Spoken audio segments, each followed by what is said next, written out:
Capital market যদি আপনি চিন্তা করেন, ইভেন আমেরিকাতেও এখন কারেন্টলি যে জিনিসটা হচ্ছে যে 7টা বড় বড় কোম্পানির market capitalisation is higher than the 493 other company in the S&P 500।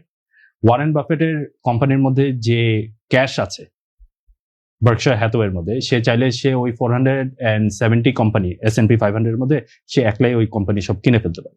হ্যাঁ, সো all these company, 7টা কোম্পানির free flow cash is fantastic. They are investing and they are getting returns, and mostly এগুলি এখন এআই স্পেসিফিক আছে। Tesla is one of the largest companies in the world. তার PE ratio যদি আপনি দেখেন, this is over like 400 and something%।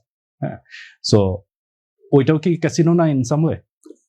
So এই casino জিনিসটা কি, যে ইউ আর মানে মেইন কনসেপ্টটা হলো যে আপনি রিস্ক টেকিং একটা এনভায়রনমেন্ট ক্রিয়েট করছেন, যে আমি এখানে গুরুত্বপূর্ণ রিস্ক টেকিং এনভায়রনমেন্ট ক্রিয়েট করছেন। ক্যাপিটাল মার্কেট বা stock market is always a risk taking place. আমরা তো প্রথমেই বলি যে বিনিয়োগ করবেন দেখে শুনে করবেন। কেন বলি? That is a risky place.